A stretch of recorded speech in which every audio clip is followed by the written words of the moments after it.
Welcome back to the Thursday Night Podcast for another edition of Ask the Expert, where we bring in a guest who knows their stuff and can tell us all about Georgia State's upcoming opponent. I'm back with Vandy 247's Billy Derrick to preview the Vanderbilt Commodores ahead of the Panthers' trip to Nashville on Saturday. Billy, thank you for taking the time to speak to us on the Thursday Night Podcast. Absolutely, Brady. Appreciate you for having me, man. Looking forward to it. So I guess I've started these with asking about just kind of your experience on the beat, the time you've been covering the program. So how long have you been around Vanderbilt, seen what I guess you can now start to describe as kind of the Lea Boom? Yeah, I mean, in a way, I've covered Vanderbilt ever since really going back to Derrick Mason, but with 247, been here for about 2 years. So really the last I guess you could say 2.5 years now. So this is technically my third year covering the program with 247. And yeah, you're right. I mean, you go back to just a couple of years ago, that 2022 or 2023 Vanderbilt season, rather, it was brutal. I mean, the Commodores went 2-10, but there was a lot of excitement going in too. That was year 3 of Clark Lea, like you mentioned. And, they just kind of fell flat on their face. They weren't doing much offensively that was going to win too many games in the SEC. They had A.J. Swan, a kid out of Georgia, actually, who's actually at Appalachian State now.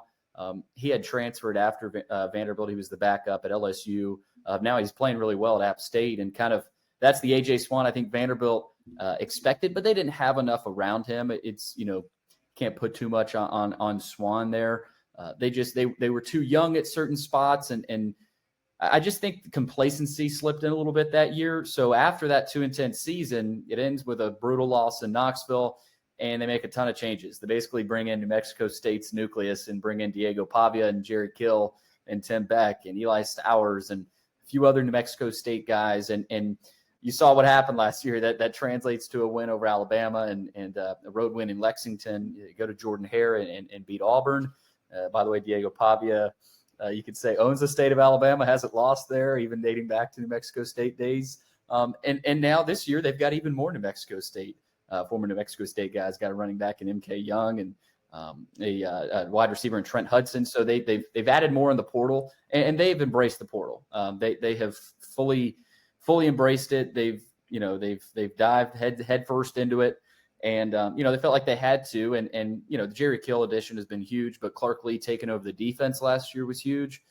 He's handed it over now to Steve Gregory on the defensive side. But they're just an organized team. They're well-oiled.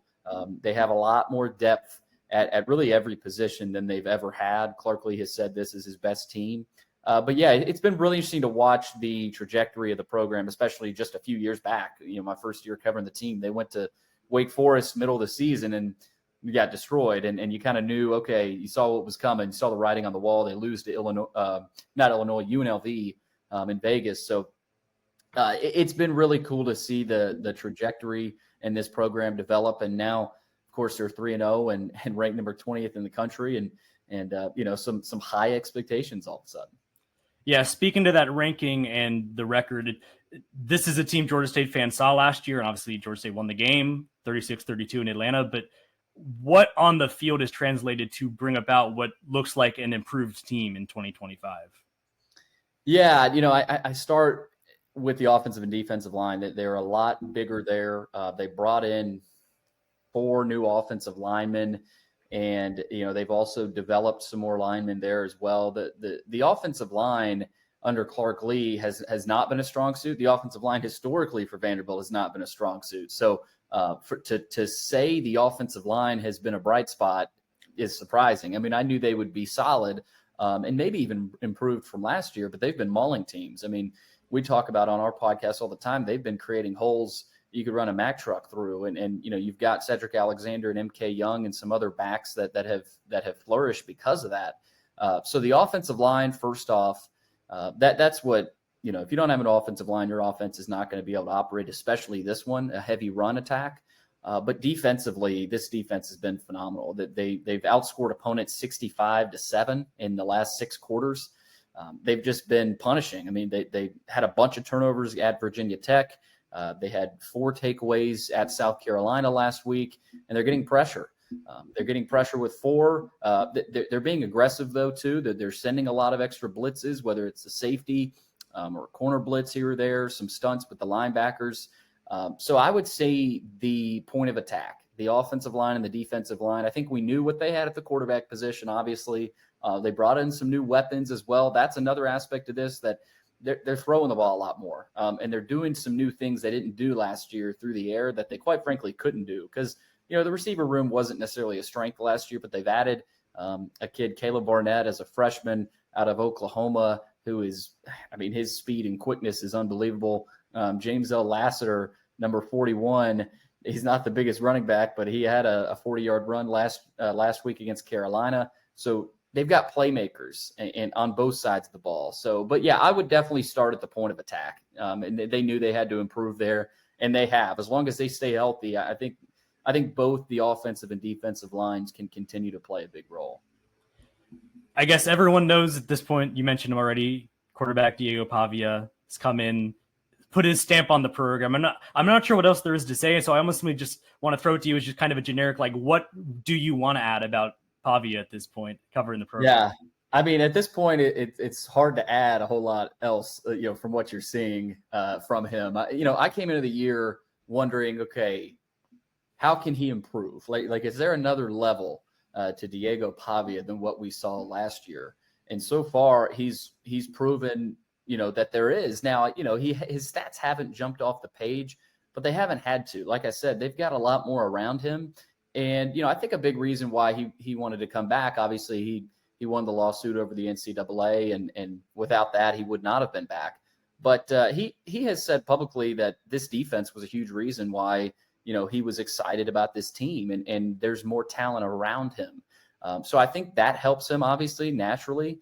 But I think, he's still Diego Pavia. He's you're never going to be able to pull his toughness and his just willingness to go out there and lay it all on the line. You're seeing him. I will say one thing that you're seeing more of is lead blocking. I can't say I would have expected that. And I know that the coaching staff is trying to sort of walk that line with him of, hey, we've got a lot more SEC games to play and a big slate here. You got to make sure you stay healthy, but you can't pull that out of him. So he's a guy. He's gonna have a few plays a game where you look at and you go, what was he trying to do there? What the heck was that? But some of those work out. The 4th and 1 against Alabama last year, and you guys saw it last year in the Georgia State game where Vanderbilt was. They were down a couple of scores there, and Pavia and the offense were able to fight back into the game, and they have more of a quick strike ability. And with the better offensive line, Pavia has been able to sit back there longer and be protected and step up in the pocket and make his reads. Last year, there were a lot of games where he just didn't have a whole lot of time. But the biggest thing with him is staying healthy. That is the biggest thing for him. And they've done a lot to protect him, like I said, with the offensive line. So, he's amazing to watch. I love watching him, and you never know what's going to happen in the offseason. You never knew what else he was going to say, but on the field, you never know what's going to happen too. So that's I truly think he's one of the more exciting players to watch in the country. Obviously, there's not been necessarily that much shown of as far as weaknesses go, because like you mentioned, they've been kind of rolling in their first 3 games. But what maybe things have crept in that you think Clark Lee might be worried about down the line, or that just things that you see that maybe it's like at some point this might be something that costs them in a game? Well, the slow starts. They've had a couple of really slow starts the last couple of games. You go back to the Virginia Tech game, they got down 10-0. They trailed 20-10 at the half. And, you didn't feel great about it if you were a Vanderbilt fan, but of course they outscored Tech, I think 34-0 there in the second half. So they've been able to make adjustments, but Clark Lee said after that game that we cannot play the way we did in the first half, in our league down the stretch of this season if we want to keep winning games. And so I would say the slow starts, like I said, you saw it last week as well against South Carolina, not as bad as Virginia Tech, but they got down 7-0. They led 7-0, but then Carolina tied it right up at 7-7, and Carolina was moving the ball. They were moving the football offensively, and unfortunately for them, Sellers went down with an injury, and we'll see what his status is this week. But another slow start last week for Vanderbilt. Of course, they bounced back in the second half. So the slow starts, but also some of the penalty concerns. They improved last week on the penalties. Virginia Tech, there was a big penalty issue with illegal men downfield, illegal receiver downfield with the offensive lineman, because with these RPO run plays, sometimes it's tough for the lineman to read, okay, did they keep it? Did they run it? Or is he dropping back passing now? So, you got kind of that 2-yard, room for error there per se with those RPO runs. So some of the penalties with the offensive line, some of the holding calls early against Charleston Southern, they had a few big plays that were negated from holding calls. So I'd say that. And defensively, I'm trying to look for some concerns. I can't find any so far. And maybe the slow starts, like I said, I think the defense plays a role in that. I think they can improve on settling into the game quicker. Because they go to Tuscaloosa in a couple of weeks. You got to play LSU, got to go to Texas, so it's going to get a little bit tougher. And look, Georgia State's going to present a challenge as well offensively with Ted Hurst. So I still want to see more from the secondary. I think they've played well, but Ted Hurst will challenge them, and I'm looking forward to seeing what that looks like. But yeah, it's been tough to find the weaknesses on this team.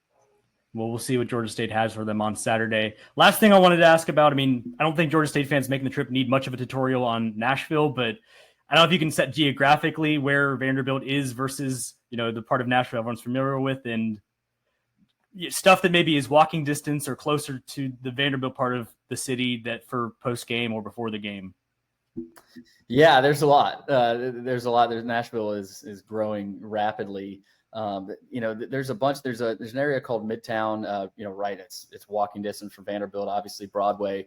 I think you saw last year the Alabama game. That was a 3-mile walk from the stadium to Broadway. So I mean, you can certainly go there, especially with it being a night game. But Satco, I know a lot of people love at Vanderbilt is a good one. There's a new place called Torchy's Tacos. It's really good. There's a Martin's Barbecue, walking distance from the stadium. So honestly, you drive by the stadium, you'll find something. So that there's a lot to do in Nashville before games, and I am glad it's a night game too, because I think the Georgia State people coming in will have plenty of time to take a look around and enjoy Nashville.